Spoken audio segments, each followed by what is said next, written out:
दोस्तों नमस्ते प्रणाम। आप सभी लोग कैसे हो? आशा कर रही हूँ आप लोग स्वस्थ होंगे, मस्त होंगे। और आप सभी के बीच में एक देवी पचरा लेकर आई हूँ। अच्छा लगे तो लाइक सब्सक्राइब जरूर करना।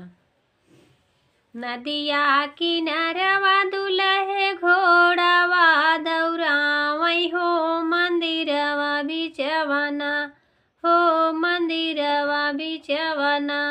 दुलहे दिया ना जलावई हो मंदिरवा बिचवना।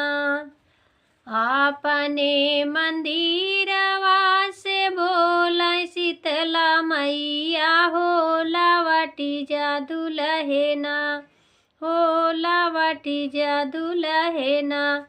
तोहरे लागल बा लगनिया हो लावटी जा दुलहेना।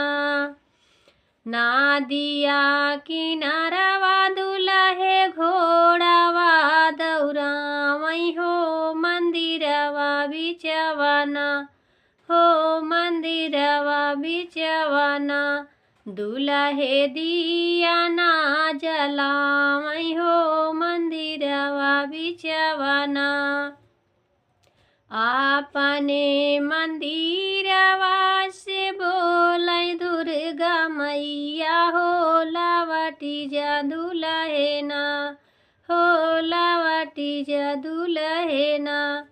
तोहरे लागल बा लगनिया हो लावटी जा दुलहेना।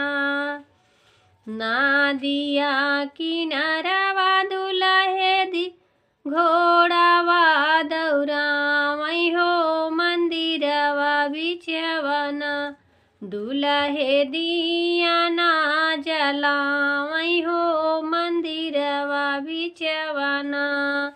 आपने मंदिरवा से बोलै काली मैया हो लावटी जा दुलहेना। तोहरी लागल बा लगनिया हो लावटी जा दुलहेना। तोहरी लागल बा लगनिया हो लावटी जा दुलहेना।